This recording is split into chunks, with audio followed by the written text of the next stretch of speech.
지원이 낡은 지프차에서 내렸을 때 그의 눈앞에 펼쳐진 것은 문명과는 철저히 단절된 듯한 태백산맥의 깊고 깊은 골짜기였다. 가을의 끝자락, 이미 겨울의 초입이라 해도 무방할 만큼 공기는 차갑고 날카로웠다.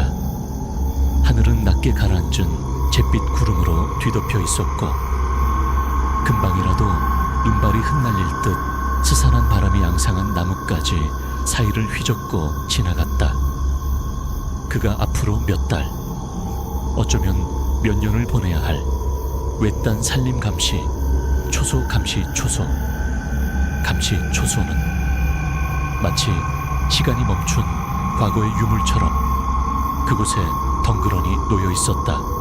여기까지 오시느라 고생 많으셨습니다. 박지원 감시원님, 그를 이곳까지 태워다 준 선배 감시원 김만식 씨가 트렁크에서 그의 배낭과 개인 물품들을 꺼내며 말했다.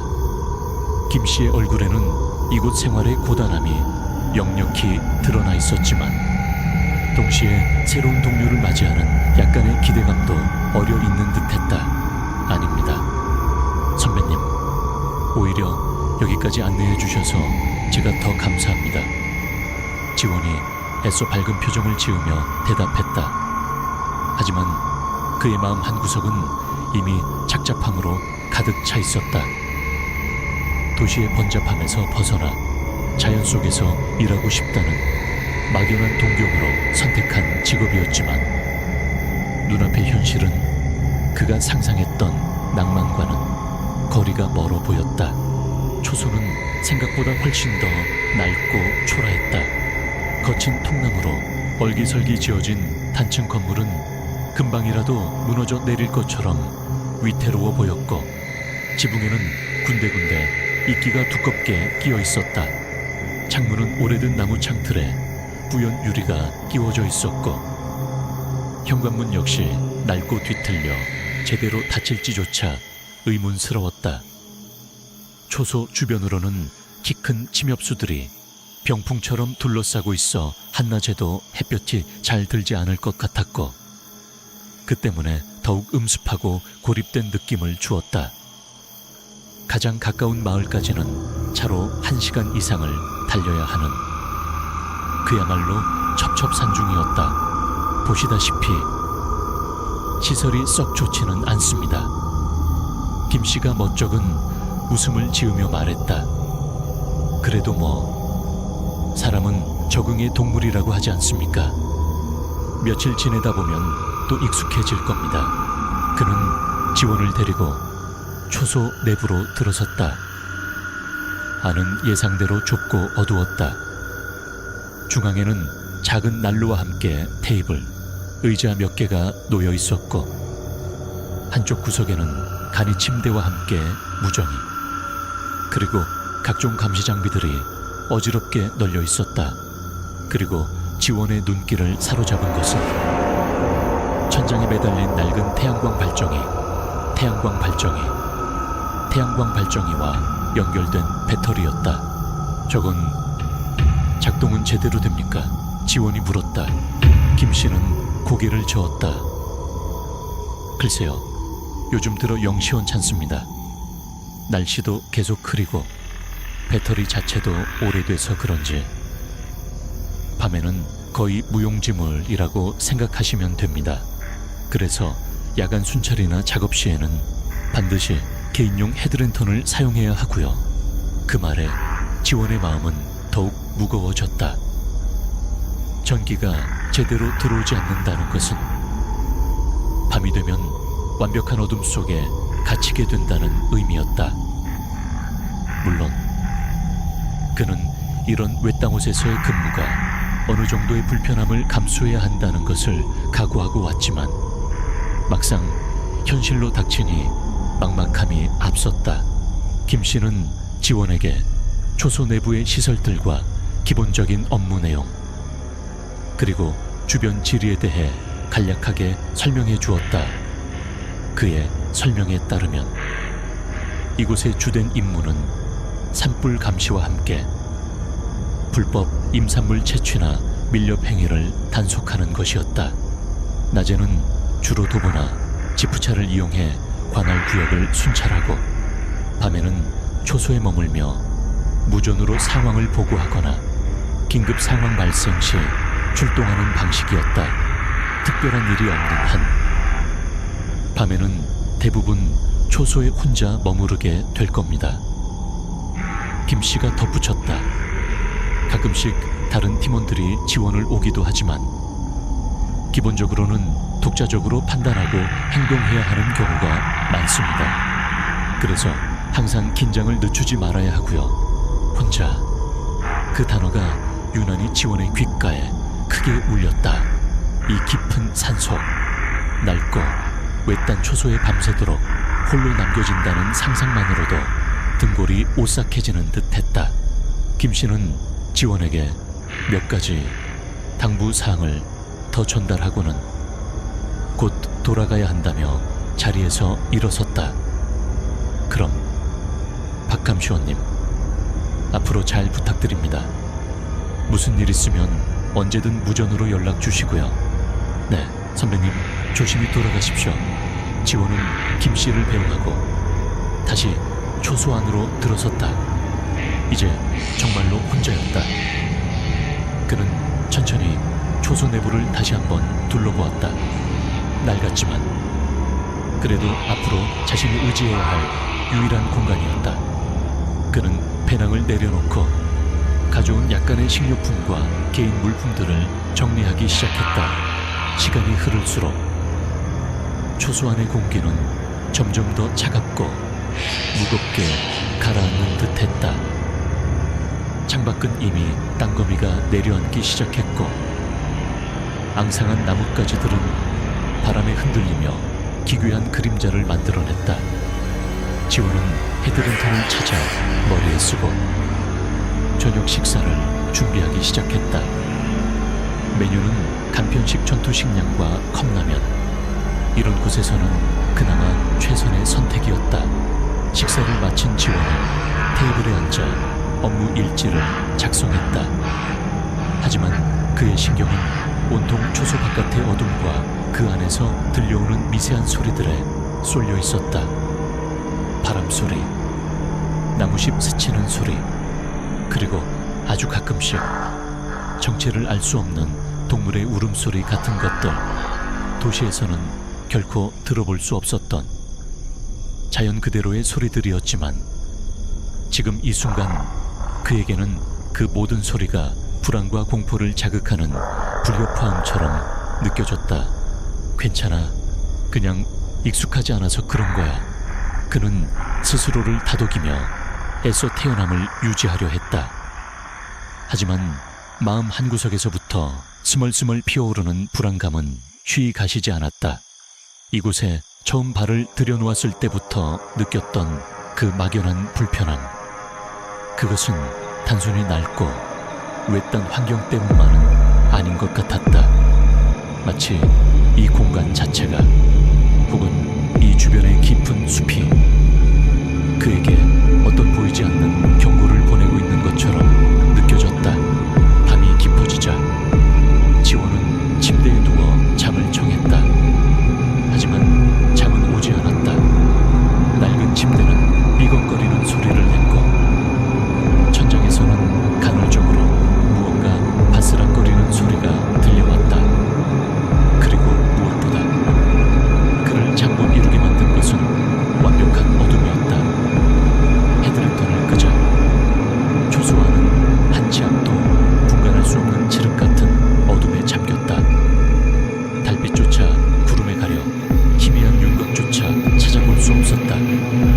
그 어둠은 마치 살아있는 생명체처럼 그를 압도했고 그의 모든 감각을 마비시키는 듯 했다. 얼마나 뒤척였을까. 지원이 막 얕은 잠에 빠져들려던 순간이었다. 푸드득 푸드드득 천장 바로 위 다락방처럼 보이는 공간에서 무언가가 부산스럽게 움직이는 소리가 들려왔다. 그리고 곧이어 아주 날카롭고 신경질적인 찍찍거리는 소리가 그의 셔츠깃을 파고들었다. 박쥐였다. 박지원의 첫날 밤은 그렇게 천장의 불청객들과의 불편한 동거를 알리는 소란 속에서 시작되었다. 처음에는 한두 마리려니 했던 박쥐들은 밤이 깊어질수록 그 수가 기하급수적으로 늘어나는 듯했다. 수십, 아니 어쩌면 수백 마리는 좋게 넘어 보이는 박쥐떼가 그의 머리 위, 낡은 나무 천장 바로 위 다락방 공간에서 밤새도록 부산을 떨었다. 푸드득 푸드득 날갯짓 하는 소리, 사사삭 사사삭 발톱으로 나무를 긁는 소리, 그리고 그 사이사이로 들려오는 마치 악몽 속의 비명처럼 날카롭고 신경질적인 찍찍거리는 울음소리. 그 모든 소음들이 뒤섞여 지원의 예민한 청각을 끊임없이 괴롭혔다. 그는 이불을 머리끝까지 뒤집어 쓰고 두 귀를 틀어막았지만 소리는 집요하게 그의 귓전을 파고들었다. 마치 박쥐들이 그의 바로 셔츠깃에서 그의 머리카락 속에서 날갯짓을 하고 있는 것처럼 느껴질 정도였다. 잠을 자는 것은 고사하고 제대로 숨을 쉬는 것조차 힘들었다. 뜬 눈으로 밤을 지사으며 그는 이 지긋지긋한 소음이 언제쯤 끝날까 하는 절망적인 기다림 속에서 시간을 보내야 했다. 다음날 아침 그는 퀭한 눈으로 잠에서 깨어나자마자 다락방으로 올라가는 작은 통로를 찾아보려 했지만 초소의 낡은 구조 속에서 그런 입구를 찾는 것은 쉽지 않았다. 설령 찾는다 한들 그 수많은 박쥐들을 혼자서 어떻게 처리할 수 있을지도 막막했다. 결국 그는 낮 동안에는 최대한 초소 바깥에서 시간을 보내고 밤에는 두꺼운 귀마개를 하고 잠을 청하는 임시방편을 택할 수밖에 없었다. 하지만 박쥐 소동은 시작에 불과했다. 그렇게 며칠이 지났을까? 지원은 조금씩 초소 생활에 적응해 가는 듯했다.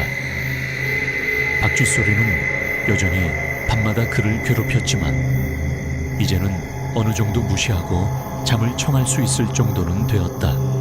하지만 그의 짧은 평화는 새로운, 그리고 훨씬 더 불길한 소리의 등장과 함께 산산조각 나고 말았다. 그날 밤도 지원은 여느 때처럼 귀마개를 하고 침대에 누워 얕은 잠에 빠져들려 하고 있었다. 박쥐들의 소란은 여전했지만 이제는 마치 자장가처럼 느껴질 정도였다. 바로 그때였다. 공공공 아주 느리고 묵직한 발걸음 소리. 그것은 박쥐들의 부산스러운 움직임과는 전혀 다른 종류의 소리였다. 마치 누군가가 초소 바깥에 낡은 나무 데크 위를 아주 천천히 그리고 무겁게 셔츠깃을 파고드는 듯한 발소리였다. 지원은 반사적으로 귀마개를 빼고 숨을 죽였다. 심장이 다시 불안하게 뛰기 시작했다. 뭐지? 그는 가만히 귀를 기울였다. 발소리는 계속되었다. 쿵, 쿵. 일정하고도 신중한 걸음걸이. 그것은 결코 작은 동물의 발소리가 아니었다. 그렇다고 해서 사람의 발소리라고 하기에도 어딘가 이상했다. 너무나도 느리고 마치 무게를 가늠이라도 하듯 한 걸음 한 걸음 힘을 주어 내딛는 듯한 느낌이었다. 처음에는 오소리 나멧돼지, 멧돼지 같은 제법 몸집이 큰 야생동물이 초소 근처를 어슬렁거리는 것이라고 생각하려 했다. 이 깊은 산속에서는 그런 일들이 드물지 않았으니까. 하지만 그의 마음 한구석에서는 이미 불길한 예감이 고개를 들고 있었다. 발소리는 초소 주변을 한 바퀴 빙 도는 듯 하더니 이내 그의 침실 창문 바로 아래에서 멈췄다. 지원은 숨소리조차 내지 못하고 잔뜩 긴장한 채 귀를 기울였다. 창밖은 완벽한 어둠에 잠겨 있었고 아무것도 보이지 않았다. 오직 그의 거친 심장, 박동 소리만이 정적을 깨고 있을 뿐이었다. 얼마나 시간이 흘렀을까? 발소리의 주인은 마치 그가 안에서 무슨 생각을 하고 있는지 다 알고 있다는 듯, 혹은 그의 반응을 기다리고 있다는 듯. 한참 동안 아무런 움직임도 보이지 않았다. 그리고 잠시 후 다시 쿵쿵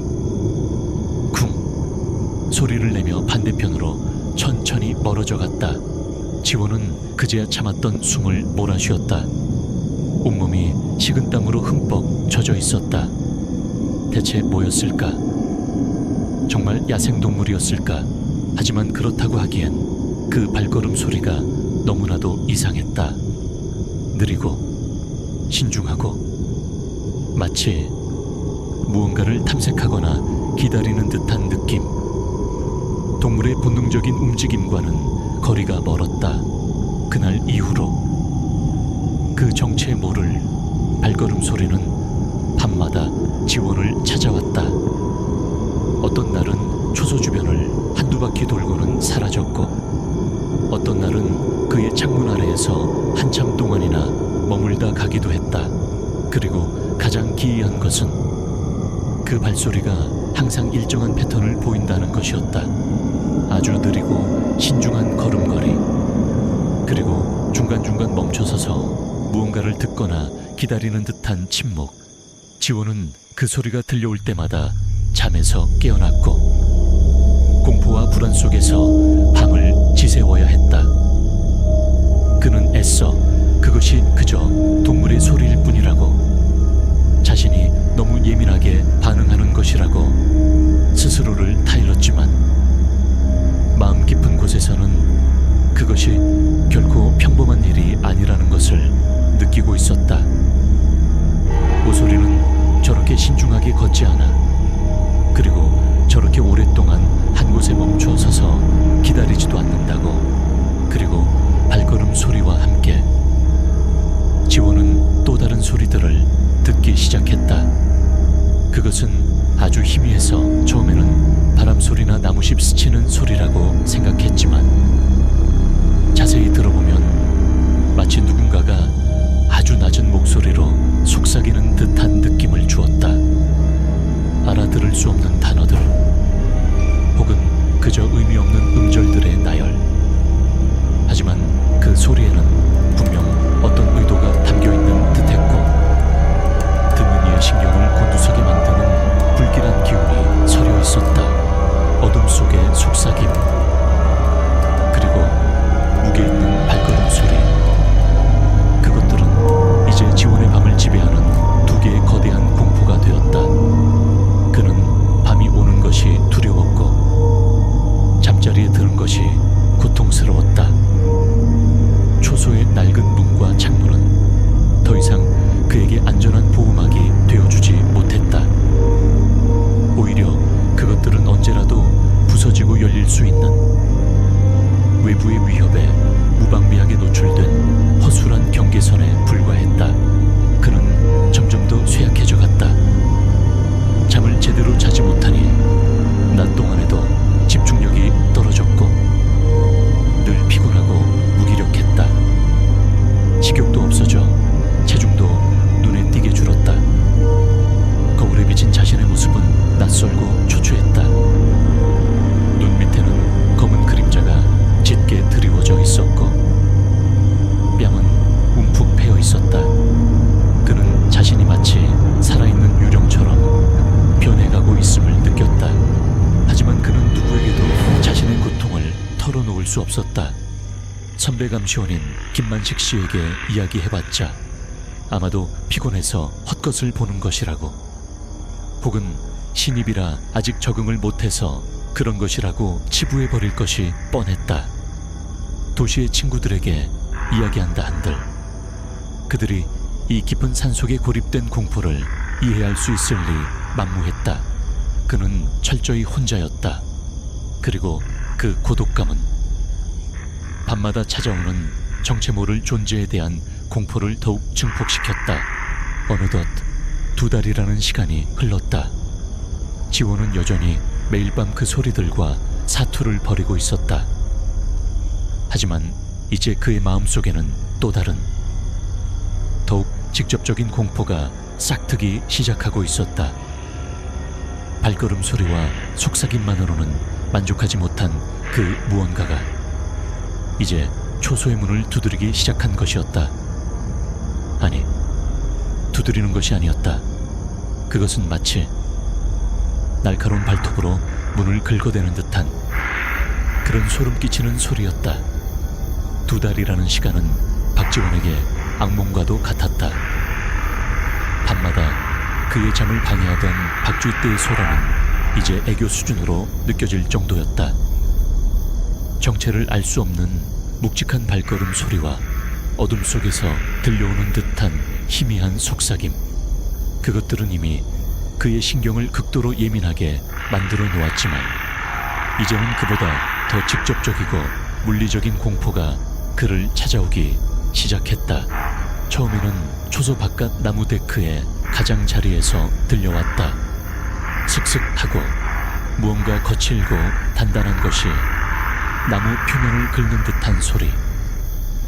지원은 처음에는 바람에 나뭇가지가 데크에 쓸리는 소리이거나 혹은 작은 들짐승이 발톱으로 나무를 긁는 소리이겠거니 생각하려 애썼다. 하지만 소리는 밤마다 계속되었고 점점 더 대담하고 집요해졌다.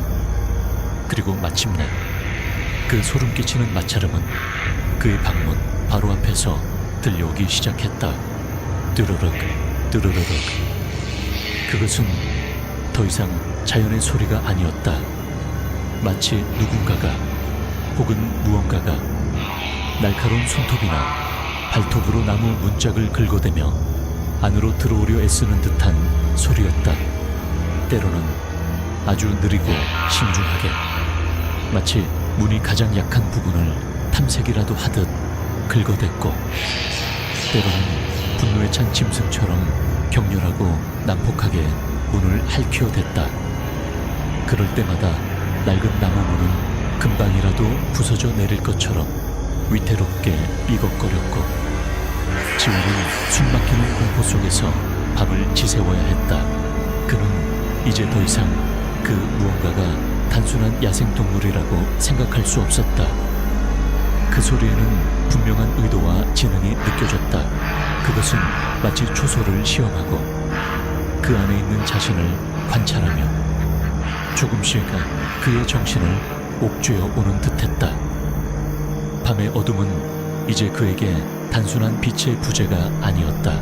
그것은 정체 모를 존재가 활보하는 공포의 영역이었고, 초소의 얇은 나무 벽은 그 공포로부터 그를 지켜줄 수 있는 아무런 방패도 되어주지 못했다. 낮 동안 순찰을 위해 초소 밖으로 나설 때면 주변의 숲은 이전과는 전혀 다른 모습으로 그에게 다가왔다. 하늘을 향해 빽빽하게 솟아있는 침엽수들은 마치 거대한 감옥의 창살처럼 느껴졌고, 그 어둡고 깊은 그림자 속에는 무엇이 숨어 있을지 모른다는 생각에 늘 긴장해야 했다.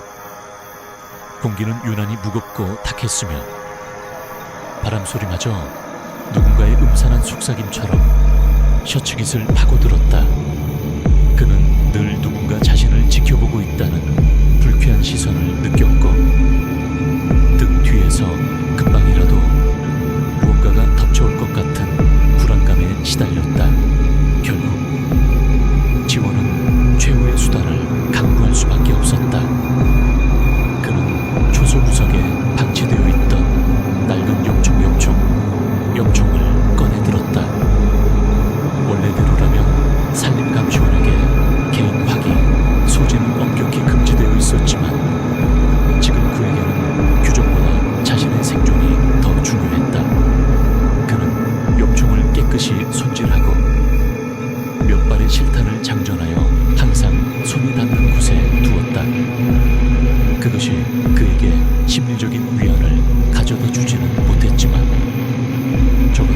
최악의 상황에 대한 최소한의 대비책은 될 수 있을 터였다. 그에게 유일하게 외부 세계와 연결되는 시간은 일주일에 한 번, 화요일 저녁에 있는 식료품 구매였다. 가장 가까운 마을까지는 차로 1시간이 넘게 걸렸고, 그마저도 대부분은 비포장상일이라 운전 자체가 고역이었다. 하지만 그 시간만큼은 지긋지긋한 초소의 공포에서 잠시나마 벗어날 수 있었기에 그는 울며 겨자 먹기로 그 위험한 여정을 감수해야 했다.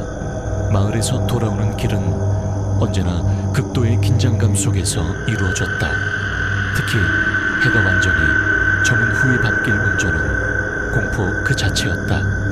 그의 낡은 지프차 헤드라이트는 칠흑 같은 어둠을 겨우 한 뼘 정도밖에 밝히지 못했고, 그 외의 모든 것은 깊고 불길한 어둠 속에 잠겨 있었다. 구불구불한 상일을 따라 운전할 때면 길 양옆의 나무들이 마치 살아있는 괴물처럼 기괴한 그림자를 들이우며 그를 위협하는 듯했고, 그는 언제라도 그 어둠 속에서 무언가가 튀어나올지 모른다는 생각에 핸들을 쥔 손에 바짝 힘을 주어야 했다. 그날도 화요일이었다. 지원은 여느 때처럼 마을에서 식료품을 구매하고 초소로 돌아가던 중이었다. 밤은 유난히 어둡고 차가웠으며 하늘에는 별빛 하나 보이지 않았다. 그의 마음속에는 이미 초소에 도착했을 때 또다시 마주해야 할 그 정체 모를 존재에 대한 두려움과 함께 알 수 없는 불길한 예감이 스멀스멀 피어오르고 있었다. 마치 오늘 밤에는 정말로 무슨 일이 일어날 것만 같은 그런 강력하고도 불쾌한 예감이었다. 초소가 가까워질수록 그의 불안감은 점점 더 커져만 갔다. 헤드라이트 불빛이 초소 입구에 낡은 나무 표지판을 비추었을 때 그는 자신도 모르게 마른 침을 삼켰다. 이상하게도 오늘따라 초소 주변이 너무나도 고요했다. 밤마다 들려오던 박쥐 소리도, 바람 소리도, 심지어 그를 괴롭히던 발소리나 문 긁는 소리조차 전혀 들려오지 않았다. 마치 폭풍 전야처럼 모든 것이 숨을 죽이고 무언가를 기다리고 있는 듯한 그런 폭발 직전의 긴장감만이 감돌고 있었다. 지원은 차에서 내려 손전등 대신 헤드랜턴을 머리에 쓰고 한 손에는 식료품이 담긴 봉투를, 다른 한 손에는 만약을 대비해 엽총을 단단히 움켜쥐었다. 그리고 심호흡을 한번 하고 초소를 향해 천천히 발걸음을 옮기기 시작했다. 초소 현관문은 굳게 닫혀 있었다. 그는 떨리는 손으로 열쇠를 꺼내 문을 열려고 했다. 바로 그때였다. 그의 온몸의 감각이 비명을 지르듯 경고를 보내왔다. 무언가가 그를 지켜보고 있었다. 아주 가까이에서 그는 천천히 고개를 들었다. 그리고 그의 시선이 향한 곳은 초소 현관문 바로 위, 처마 밑에 어두컴컴한 공간이었다. 그곳에 두 개의 눈이 있었다. 어둠 속에서 형형하게 빛나는 살아있는 생명체의 눈동자. 그것은 결코 동물의 눈이라고는 할 수 없었다. 너무나도 높고 또렷하며 무엇보다 지독한 악의와 함께 그를 꿰뚫어 보는 듯한 강렬한 시선이었다. 그 눈은 승냥이의 것보다 훨씬 높았고 고라니 나 노루노루. 노루의 순한 눈빛과는 거리가 멀었다. 약 1미터가 조금 넘는 높이에서 그것은 미동도 없이 그를 내려다보고 있었다. 지원의 숨이 멎는 듯했다. 온몸의 피가 차갑게 식었고 바른 땅에 뿌리라도 내린 듯 꼼짝할 수 없었다. 그의 모든 본능이 소리치고 있었다. 도망치라고. 당장 이 자리에서 벗어나라고. 거기 누구야? 그가 거의 비명에 가까운 목소리로 외쳤다. 두 개의 눈은 여전히 그를 응시할 뿐 아무런 움직임도 없었다. 그러다 아주 천천히 그것은 몸을 낮추는 듯 아래로 움직이기 시작했다. 그리고 어둠 속에서 앞으로 그를 향해 기어나오기 시작했다. 지원은 공포에 질려 뒷걸음질 쳤다. 그는 자신도 모르게 손에 들고 있던 식료품 봉투에서 가장 단단해 보이는 통조림 하나를 꺼내 그 눈을 향해 있는 힘껏 던졌다. 퍽하는 둔탁한 소리와 함께 통조림은 어둠 속의 무언가에 부딪혔고 그것은 잠시 주춤하며 뒤로 물러서는 듯했다. 하지만 어떤 소리도 내지 않았다. 고통의 신음도 분노의 울부짖음도 없었다. 그는 미친 듯이 주머니를 뒤져 열쇠를 찾았다. 손이 너무 심하게 떨려 몇 번이나 열쇠를 떨어뜨릴 뻔했다. 태양광 발정기는 역시나 꺼져 있었고 그는 오직 헤드랜턴의 희미한 불빛에 의지한 채 이 모든 것을 해내야 했다. 그리고 그 와중에도 그는 들을 수 있었다. 아주 느리고 규칙적이며 하지만 결코 동물의 것이라고는 할 수 없는 너무나도 통제된 듯한 숨소리. 그것은 마치 이 모든 상황을 즐기고 있다는 듯 혹은 그의 공포를 비웃고 있다는 듯 그렇게 그의 셔츠깃을 파고들었다. 그것은 분명 지능을 가진 존재였다. 박지원의 손은 격렬하게 떨리고 있었다. 열쇠 꾸러미가 그의 축축한 손바닥 안에서 부질없이 달그락거렸고 몇 번이나 초소 현관문에 낡은 열쇠 구멍을 찾아 헛되이 헤맸다. 머리 위 처마 및 어둠 속에서 번뜩이던 두 개의 눈은 여전히 그를 꿰뚫어 볼 듯 응시하고 있었고 그 시선은 마치 차가운 얼음 송곳처럼 그의 온몸을 꿰뚫는 듯 했다. 그리고 그 눈의 주인에게서 흘러나오는 아주 느리고 규칙적인 숨소리. 그것은 동물의 거친 헐떡임이 아니었다. 너무나도 침착하고 마치 이 모든 상황을 완벽하게 통제하고 있다는 듯한 그런 소름 끼치는 평온함이 담긴 숨소리였다. 젠장 빨리 열려야 해. 그는 속으로 절규하며 필사적으로 열쇠를 돌렸다. 마침내 철컥 하는 둔탁한 소리와 함께 녹슨 자물쇠가 풀리는 감각이 느껴졌다. 그는 거의 반사적으로 문을 안으로 밀치고 초소 안으로 몸을 굴리듯 뛰어들었다. 그리고는 뒤도 돌아보지 않고 문을 세차게 닫아버렸다. 낡은 나무문이 그의 다급한 움직임에 위태롭게 흔들렸다. 그는 떨리는 손으로 문 안쪽의 낡은 걸쇠를 걸어 잠갔지만 그것이 과연 저 바깥의 정체에 모를 존재로부터 자신을 안전하게 지켜줄 수 있을지는 의문이었다. 잠시 동안 지원은 현관문 바로 안쪽에 등을 기댄 채 거친 숨을 몰아쉬었다. 심장이 미친 듯이 뛰었고 온몸의 근육은 극도의 긴장감으로 딱딱하게 굳어 있었다. 바깥은 다시 완벽한 침묵에 잠겼다. 그 존재의 숨소리도 어떤 다른 움직임도 느껴지지 않았다. 하지만 지원은 알고 있었다. 그것은 사라진 것이 아니었다. 여전히 저 문 너머 어딘가에서 자신을 지켜보고 있을 터였다. 그는 천천히 몸을 일으켰다. 그리고 어둠 속에서 기억을 더듬어 자신이 늘 엽총을 놓아두던 벽 쪽으로 다가갔다. 그의 손이 차갑고 단단한 총신에 닿았을 때 아주 약간의 안도감이 그의 마음속에 피어올랐다. 이것만이 지금 그가 의지할 수 있는 유일한 무기였다. 그는 떨리는 손으로 실탄을 확인하고 조심스럽게 장전했다. 철컥하는 금속성 마찰음이 어둠 속에 낮게 울려 퍼졌다. 이제 어떻게 해야 할까? 이대로 밤새도록 공포에 떨며 숨어 있어야 할까? 아니면 용기를 내어 다시 한번 바깥 상황을 확인해야 할까?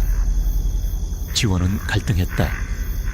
하지만 이대로 숨어만 있는 것은 해결책이 될 수 없었다.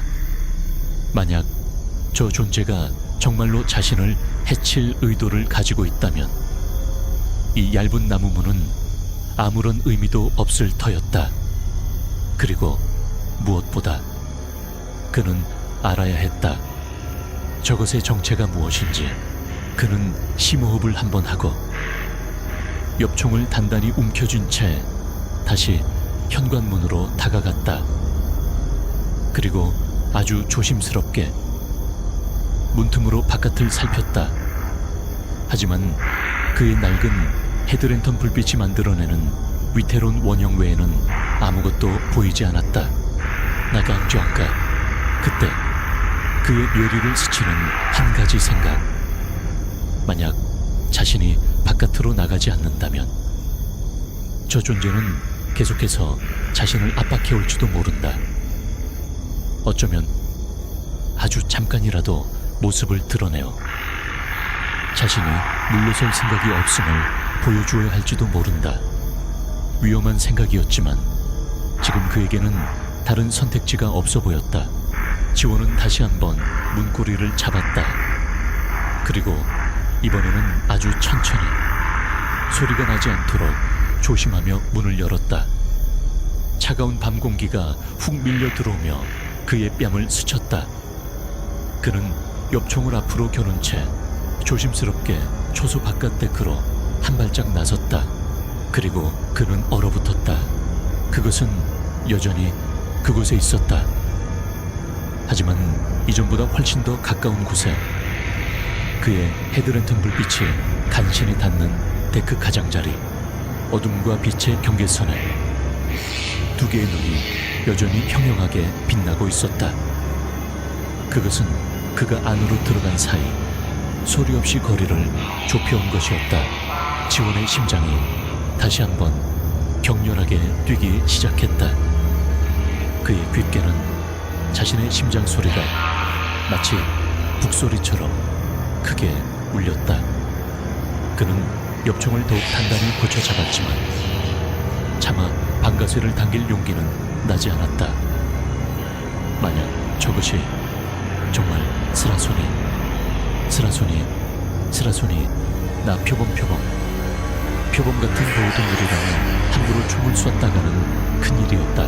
하지만 저것이 만약 그런 동물이 아니라면 그는 마른 침을 삼키며 총을 겨눈 채 다른 한 손으로 옆에 쌓여있던 장작더미에서 나무 토막 하나를 집어들었다.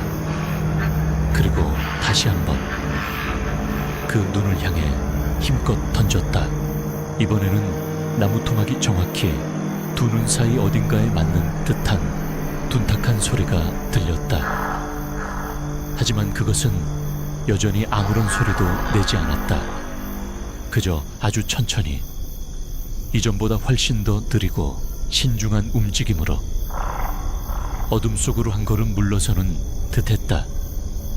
그리고는 마치 연기처럼 혹은 그림자처럼 주변의 덤불 속으로 스르르 녹아들듯 사라져 버렸다. 어떤 발소리도 어떤 나뭇가지 스치는 소리도 없이 그렇게 완벽하게 지원은 그 자리에 한참 동안이나 못 박힌 듯 서 있었다. 온몸의 신경이 곤두서 있었고 숨 쉬는 것조차 잊어버린 듯했다.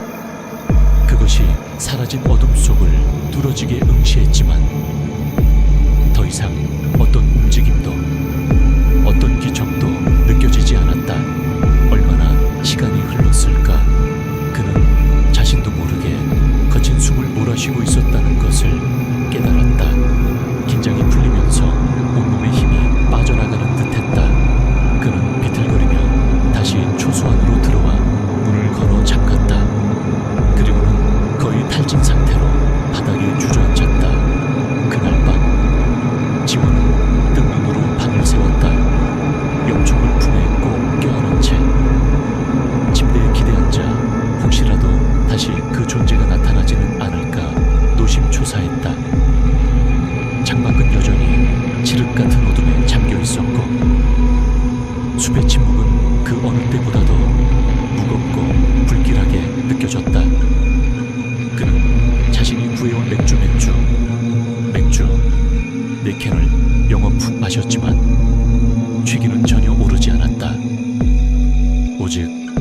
공포와 피로감만이 그의 온몸을 짓누를 뿐이었다. 그것은 대체 무엇이었을까? 단순한 야생동물이라고 하기에는 너무나도 기이하고 지능적인 행동이었다. 그렇다고 해서 귀신이나 어떤 초자연적인 존재라고 단정하기에도 그의 이성은 그것을 쉽게 받아들이지 못했다. 하지만 한 가지 분명한 것은 오늘 밤 그가 마주한 존재는 결코 평범한 것이 아니었다는 사실이었다. 그리고 그것은 분명히 그를 알고 있었다. 새벽녘이 되어서야 지원은 지쳐 쓰러지듯 잠이 들었다. 그의 손에는 여전히 차가운 엽총이 들려 있었고 그의 꿈속에서는 어둠 속에서 형형하게 빛나던 두 개의 눈이 그를 끊임없이 따라다니고 있었다.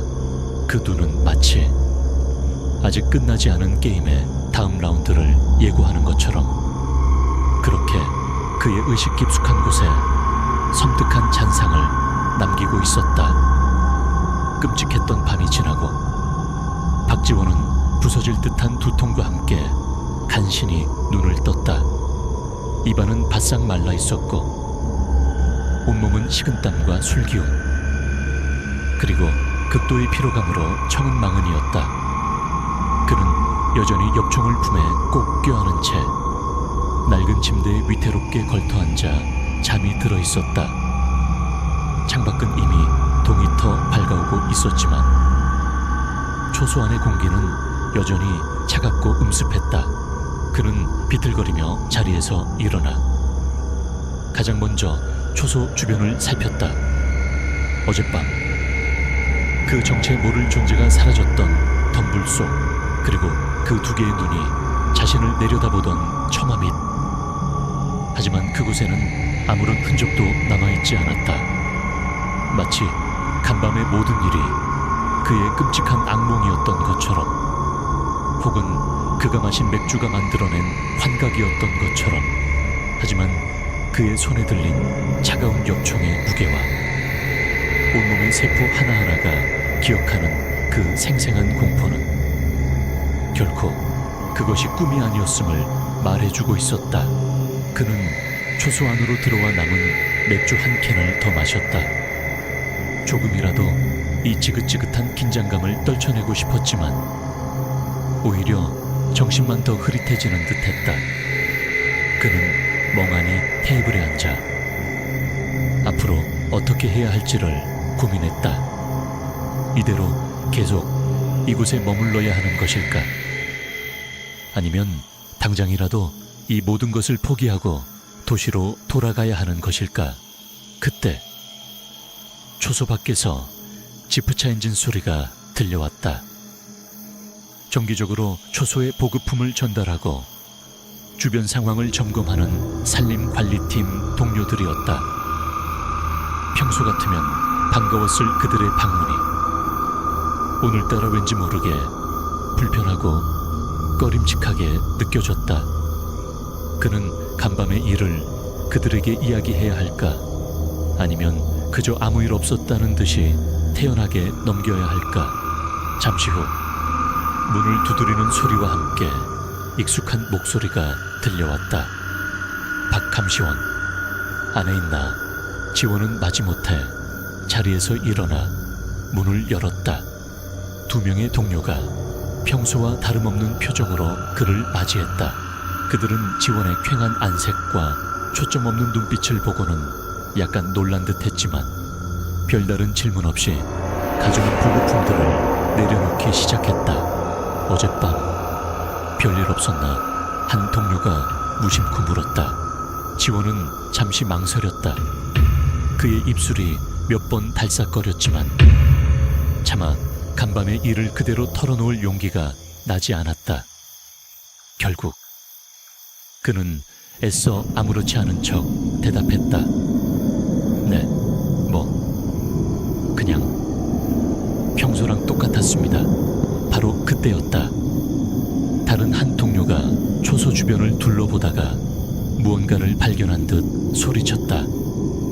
어이, 박감시원 이리 와서 이것 좀 보게. 지원과 다른 동료가 황급히 그에게 다가갔다. 그가 가리키는 곳은 초소 앞 데크와 그 주변의 흙바닥이었다. 그곳에는 선명한 동물의 발자국들이 어지럽게 찍혀 있었다. 그것은 결코 작은 동물의 것이 아니었다. 제법 크고 날카로운 발톱 자국과 함께 깊게 파인 발바닥의 형태.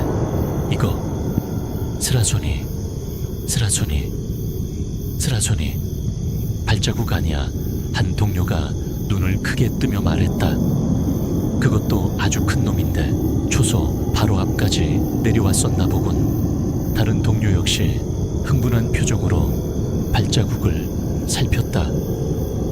세상에, 이런 깊은 산속에서나 가끔 볼 수 있는 놈인데. 박감시원, 어젯밤에 이놈 소리 못 들었나? 아마 주변을 어슬렁거렸을 텐데. 지원은 아무 말도 하지 못했다. 그는 그저 멍하니 초소 주변을 온통 뒤덮고 있는 그 선명한 스라소니 발자국들을 바라볼 뿐이었다. 발자국은 초소 현관문 앞은 물론 그가 간밤에 두 개의 눈과 마주쳤던 처마 밑, 그리고 그것이 사라졌던 덤불 앞까지 이어져 있었다. 심지어 초소 옆에 놓인 낡은 흔들의자 주변에도 여러 개의 발자국이 찍혀 있었다. 마치 간밤에 그 스라소니가 초소 주변을 샅샅이 훑고 지나가기라도 한 것처럼. 그렇다면 간밤에 그가 보았던 그 두 개의 눈과 통제된 듯한 숨소리, 그리고 기이하게 사라지던 그 존재는 전부 이 스라소니였단 말인가? 일순간 지원의 마음속에 안도감이 밀려왔다. 그래, 그럴 수도 있었다. 야생 스라소니는 매우 영리하고 신중한 동물이니 그의 행동이 다소 기이하게 느껴졌을 수도 있었다. 어둠 속에서 동물의 눈은 빛을 반사하여 형형하게 빛나 보일 수 있고, 극도의 공포 상황에서는 평범한 동물의 숨소리마저 위협적으로 느껴질 수 있었을 것이다. 그리고 그가 마지막에 본 덤불 속으로 연기처럼 사라지던 모습 역시 민첩한 스라소니의 움직임이었다면 설명이 가능했다. 박감시원, 괜찮나? 안색이 더 안 좋아 보이는데. 동료가 걱정스러운 눈빛으로 그를 바라보았다. 아, 네, 괜찮습니다. 그냥 밤에 잠을 좀 설쳤더니. 지원이 애써 미소를 지으며 대답했다. 그는 동료들에게 간밤의 구체적인 경험에 대해서는 차마 이야기하지 못했다. 그저 밤새도록 이상한 소리에 시달렸고, 아마도 이 스라소리 때문이었던 것 같다고만 둘러댔다. 동료들은 그의 말을 별다른 의심 없이 받아들이는 듯했고, 오히려 그런 위험한 녀석이 초소 근처까지 내려왔으니 앞으로 더욱 조심해야 한다며 몇 가지 주의사항을 일러주었다. 동료들이 돌아가고 난 후 지원은 한동안 초소 주변에 남아있는 스라소니 발자국들을 유심히 살펴보았다. 그것들은 분명 그가 간밤에 겪었던 공포에 대한 합리적인 설명을 제공해주고 있었다. 하지만 그의 마음 한구석에는 여전히 풀리지 않는 의문과 함께 떨쳐버릴 수 없는 찝찝함이 남아있었다. 스라소니가 그렇게까지 대담하게 인간의 거주지 근처를 어슬렁거릴 수 있을까? 그리고 그토록 지능적이고도 기이한 방식으로 행동할 수 있을까? 그날 이후 며칠 동안은 비교적 평온한 밤이 이어졌다. 지원은 여전히 긴장을 늦추지 않았지만 적어도 간밤에 그 끔찍했던 소리들은 더 이상 들려오지 않았다. 그는 조금씩 안정을 되찾아가는 듯했고, 스라소니의 존재는 그의 기억 속에서 점차 흐릿해져 갔다. 하지만 그 평화는 오래가지 않았다. 일주일쯤 지났을까. 그동안 비가 내려 질척거리던 초소 주변의 땅이 다시 마르기 시작할 무렵이었다. 그날 밤도 지원은 엽총을 머리맡에 두고 잠을 청하고 있었다. 그리고 어김없이 그의 잠을 깨우는 소리가 들려왔다. 쿵쿵쿵. 익숙한, 하지만 결코 반갑지 않은 그 묵직한 발걸음 소리, 그리고 초소 옆 흔들의자가 삐걱 하고 움직이는 소리. 지원은 심장이 철렁 내려앉는 것을 느끼며 반사적으로 엽총을 움켜쥐었다. 그리고 조심스럽게 창문으로 다가가 바깥을 살폈다. 하지만 달빛마저 희미한 금은 밤이라 아무것도 보이지 않았다. 오직 소리만이 그 존재가 다시 돌아왔음을 알리고 있었다. 그는 문을 박차고 뛰쳐나가고 싶은 충동을 가까스로 억눌렀다. 대신 그는 날이 밝기를 기다렸다가 초소 주변을 샅샅이 확인하기로 했다. 만약 정말 스라손이라면 분명히 새로운 발자국을 남겼을 터였다. 다음 날 아침, 지원은 해가 뜨자마자 초소 밖으로 나섰다. 그리고 그의 눈앞에 펼쳐진 광경은 그의 마지막 남은 합리적인 믿음마저 산산조각 내기에 충분했다. 초소 주변의 마른 흙바닥에는 그 어떤 새로운 발자국도 남아있지 않았다. 지난 며칠 동안 비가 내리지 않아 땅은 먼지가 풀풀 날릴 정도로 말라있었고, 만약 어젯밤 그만한 크기의 동물이 돌아다녔다면 분명히 희미하게나마 흔적이 남았어야 했다. 하지만 그곳에는 오직 지원 자신의 발자국과 일주일 전 동료들과 함께 확인했던 그 오래된 스라손이 발자국들만이 남아있을 뿐이었다. 그렇다면 어젯밤 그가 들었던 그 발걸음 소리와 흔들의자 소리는 대체 무엇이었단 말인가? 지원은 그 자리에 망연자실하게 서 있었다. 스라손이, 그것은 어쩌면 아주 교묘하게 만들어진 위장이었을지도 모른다. 혹은 그를 안심시키기 위한 일시적인 해프닝이었거나, 한 가지 분명한 것은 지금 그를 괴롭히고 있는 존재는 단순한 야생동물이 아니라는 사실이었다. 그것은 발자국 하나 남기지 않고 그의 주변을 맴돌 수 있으며 그의 가장 깊은 공포를 알고 있다는 듯 그를 시험하고 있었다. 그는 문득 자신이 이곳에 오기 전 김만식 선배가 했던 말을 떠올렸다. 이 깊은 산속에는 우리가 모르는 것들이 아주 많습니다. 때로는 보이지 않는 존재들이 우리를 지켜보고 있을 수도 있고요. 그때는 그저 흘려들었던 그 말이 이제는 섬뜩한 현실이 되어 그의 뇌리를 강타했다. 그렇다. 무언가가 있었다. 그리고 그것은 분명히 그와 장난을 치고 있었다. 아주 위험하고도 악의적인 장난을. 스라소니의 발자국이 사라진 그날 아침 이후 박지원의 초소 생활은 이전과는 전혀 다른 양상으로 접어들었다. 더 이상 그의 공포를 잠재워줄 합리적인 설명은 존재하지 않았다. 밤마다 그의 귓전을 파고드는 정체 모를 소리들, 그리고 보이지 않는 존재가 그의 주변을 맴돌고 있다는 섬뜩한 확신. 그것은 이제 단순한 불안감을 넘어 그의 이성과 감각을 송두리째 뒤흔드는 실존적인 위협으로 다가오고 있었다. 그 무언가는 마치 지원의 생각을 읽기라도 하듯 더욱 교묘하고 집요하게 그를 괴롭히기 시작했다. 이전처럼 요란하게 문을 긁거나 묵직한 발소리를 내며 위협하는 대신 아주 사소하고 일상적인 방식으로 그의 신경을 긁고 그의 평정을 무너뜨렸다. 예를 들어 초소 옆에 놓인 낡은 흔들의자. 지원은 그 의자에 앉아 잠시 숨을 돌리거나 혹은 밤하늘의 별을 바라보곤 했다.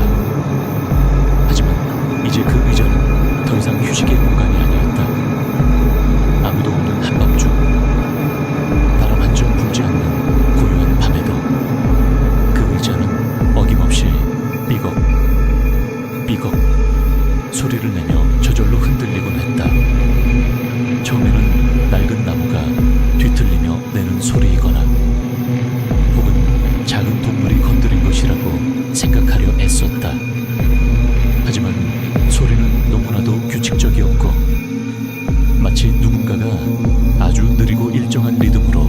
의자에 앉아 몸을 흔들고 있는 것처럼 느껴졌다.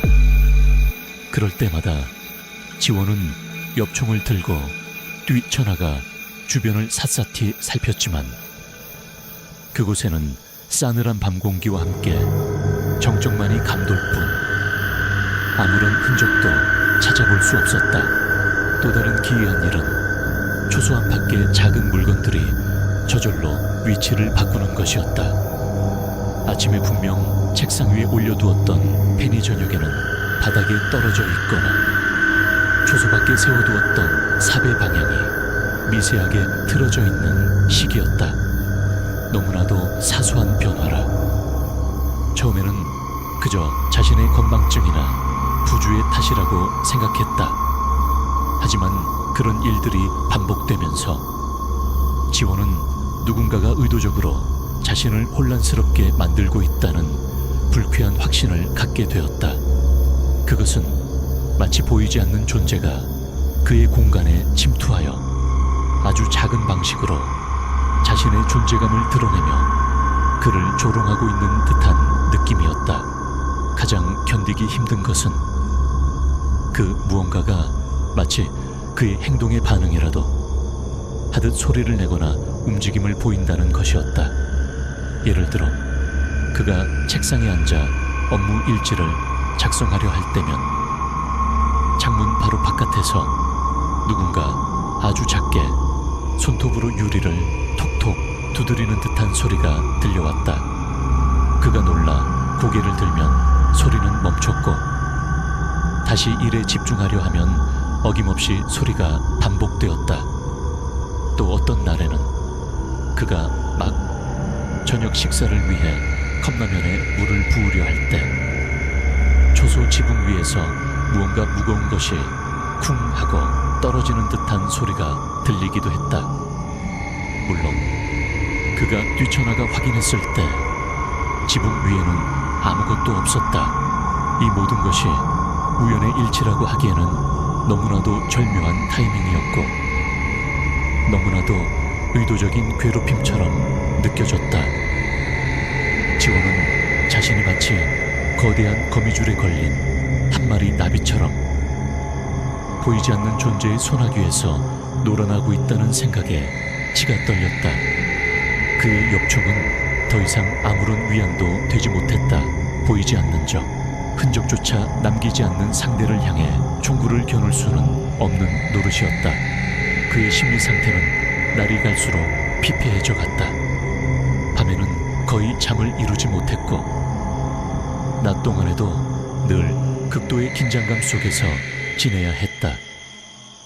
작은 소리 하나도 깜짝깜짝 놀랐고 늘 누군가 자신을 지켜보고 있다는 생각에 시달렸다. 그는 점점 더 말수가 줄었고 혼잣말을 하는 횟수가 늘었다. 가끔씩은 자신도 모르게 허공을 향해 욕설을 퍼붓거나 혹은 알 수 없는 존재를 향해 제발 그만두라고 애원하기도 했다. 그는 이 상황을 장난이라고 규정해야 할지 아니면 일종의 경고라고 받아들여야 할지 혼란스러웠다. 만약 장난이라면 그것은 너무나도 악의적이고 집요한 장난이었다.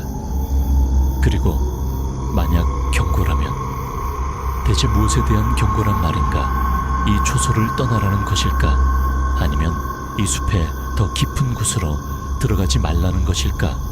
어느 날 밤 지원은 도저히 참을 수 없는 지경에 이르렀다. 그날은 유난히 달빛이 밝았고 초소 주변의 풍경이 비교적 선명하게 보였다. 하지만 그 밝음이 오히려 공포를 더욱 증폭시켰다. 창밖의 모든 그림자가 살아 움직이는 것처럼 보였고 바람에 흔들리는 나뭇가지들은 마치 기괴한 손짓처럼 느껴졌다. 그리고 어김없이 초소 주변에서는 정체 모를 발소리와 함께 문을 긁는 소리가 들려왔다. 이번에는 여러 방향에서 동시에 들려오는 듯했고 그 소리들은 점점 더 커지고 격렬해졌다. 마치 수많은 존재들이 일제히 초소를 포위하고 공격이라도 하려는 것처럼 지원은 마침내 이성의 끈을 놓아버렸다. 그는 엽총을 들고 문을 박차고 뛰쳐나갔다.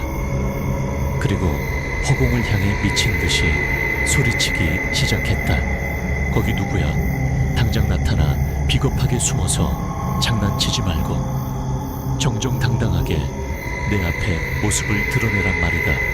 그의 절규는 밤의 정적을 갈랐지만 돌아오는 것은 아무것도 없었다. 소리들은 거짓말처럼 멈췄고 초소 주변은 다시 한번 섬뜩한 침묵에 잠겼다. 하지만 지원은 느낄 수 있었다. 그들이 여전히 그곳에 있다는 것을. 어둠 속 어딘가에 숨어 자신을 비웃으며 다음 장난을 계획하고 있다는 것을. 그는 허탈하게 웃었다. 그리고는 미친 사람처럼 한참 동안이나 허공에 대고 욕설을 퍼붓고 총구를 아무렇게나 휘둘러댔다.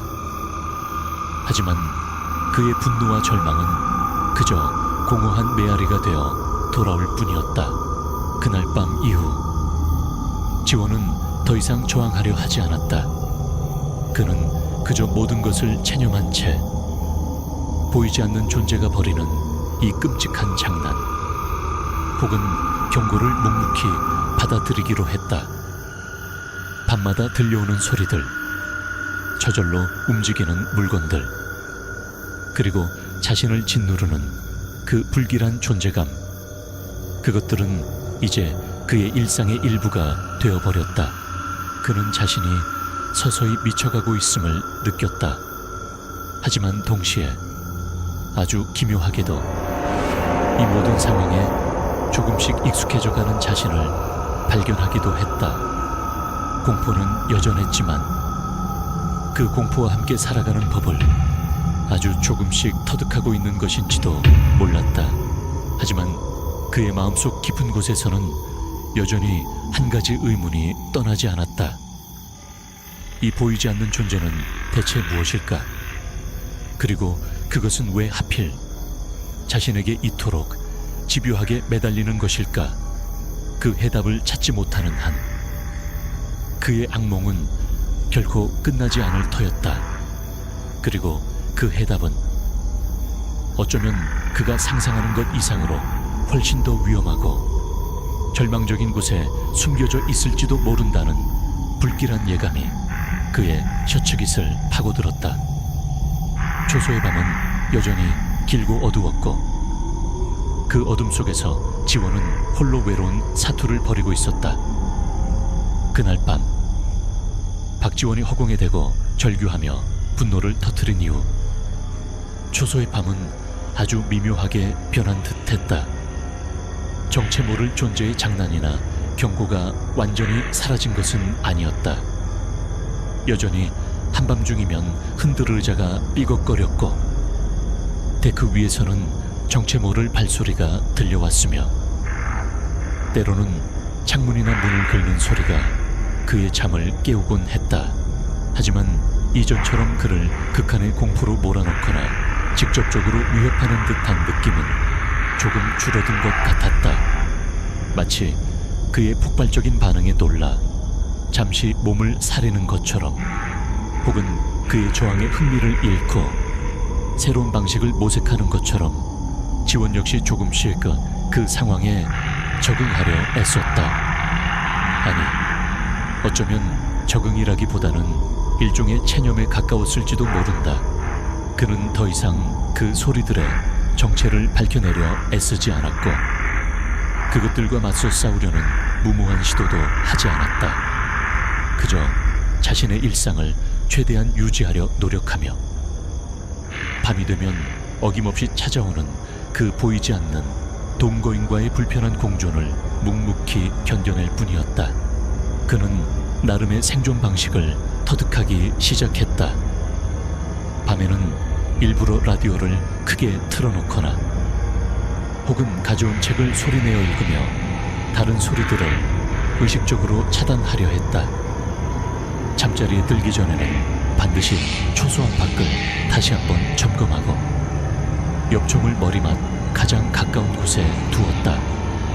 아주 작은 소리에도 잠에서 깨어났지만 이제는 예전처럼 공포에 질려 허둥대기보다는 침착하게 상황을 살피고 다시 잠을 청하려 노력했다. 하지만 그런 노력에도 불구하고 그의 내면은 서서히 좀먹어 들어가고 있었다.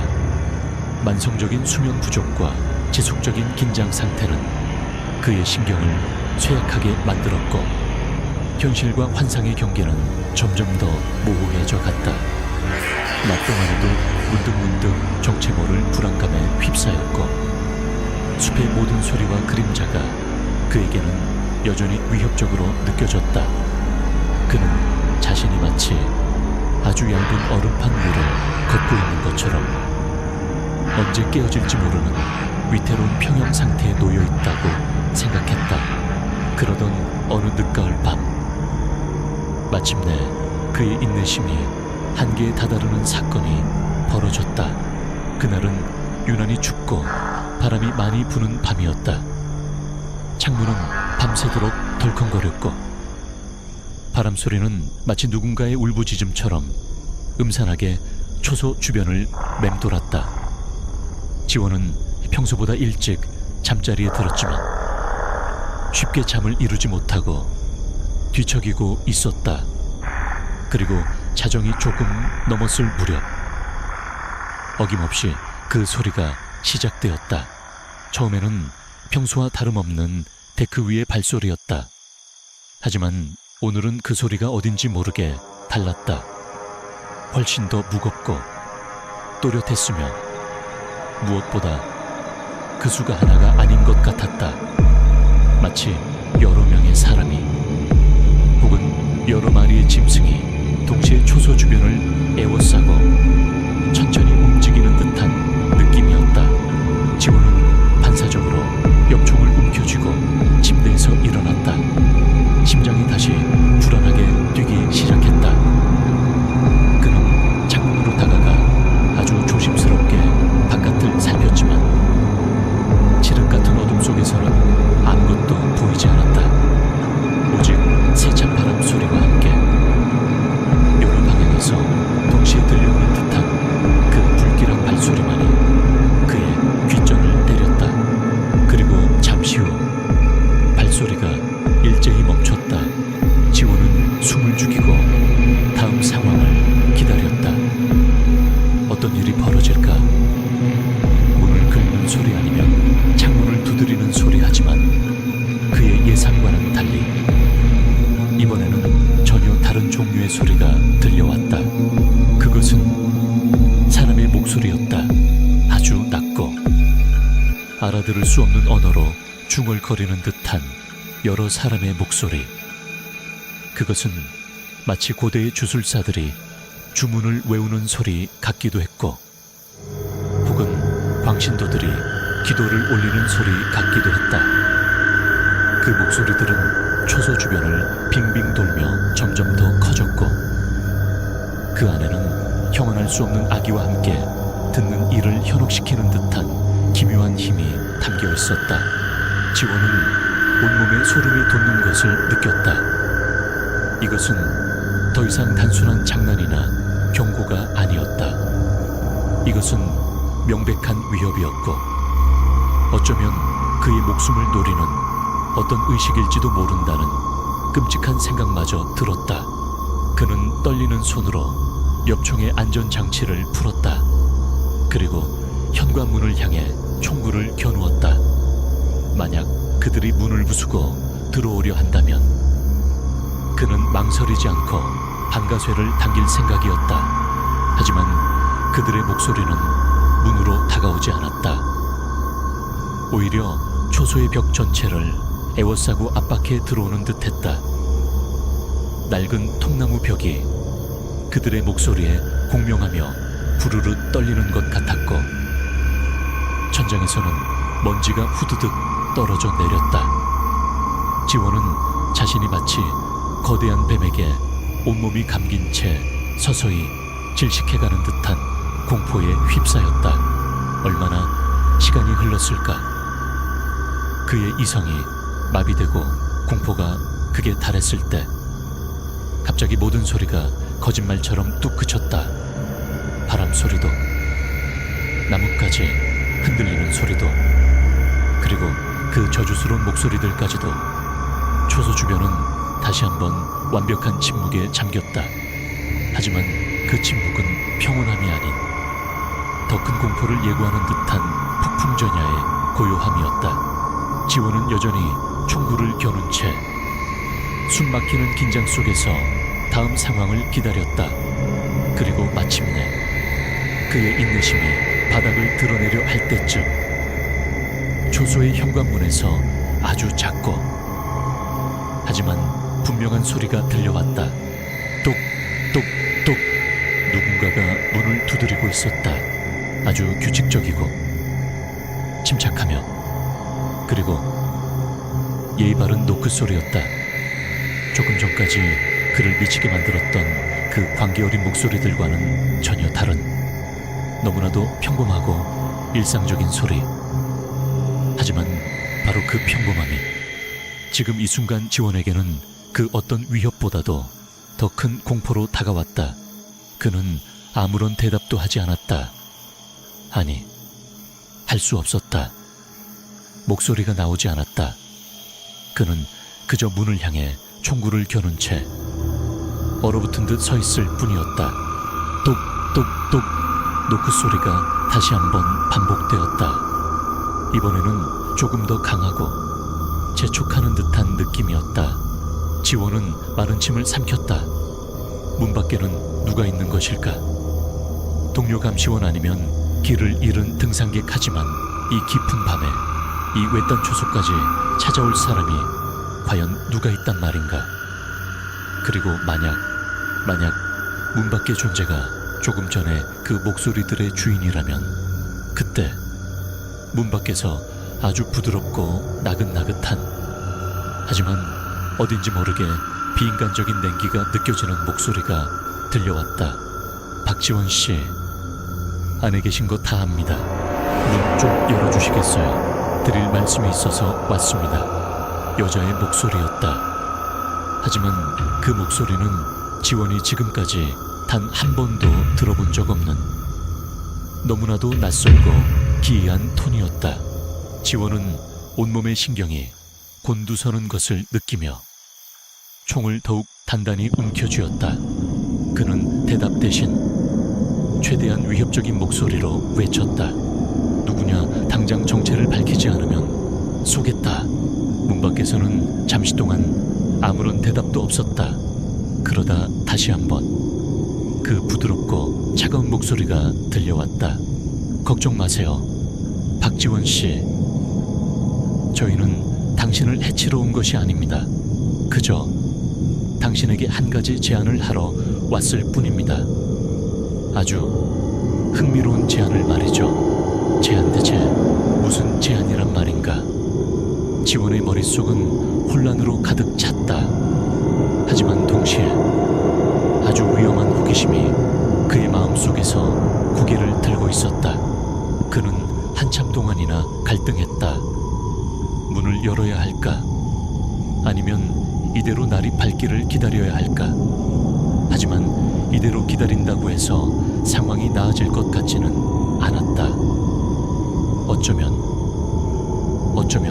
저 문을 여는 것이 이 모든 지긋지긋한 악몽을 끝낼 수 있는 유일한 방법일지도 모른다는 생각이 들었다. 마침내 그는 아주 어렵게 결정을 내렸다. 그는 심호흡을 한번 하고 떨리는 손으로 천천히 문이 걸쇠를 풀기 시작했다. 이것이 과연 옳은 선택일까? 아니면 돌이킬 수 없는 파멸로 향하는 첫걸음일까? 그는 알 수 없었다. 하지만 더 이상 이대로 숨어 공포에 떨고 싶지는 않았다. 찰칵! 걸쇠가 풀리는 소리가 유난히 크게 울려 퍼졌다. 지원은 엽총을 앞으로 겨눈 채 아주 천천히 문을 열기 시작했다. 그의 온몸의 감각이 문 밖의 어둠을 향해 집중되었다. 그리고 그의 심장은 이제껏 단 한 번도 경험해보지 못한 엄청난 긴장감과 함께 마지막 순간을 향해 미친 듯이 뛰고 있었다. 이 밤의 끝에서 그를 기다리고 있는 것은 과연 무엇일까?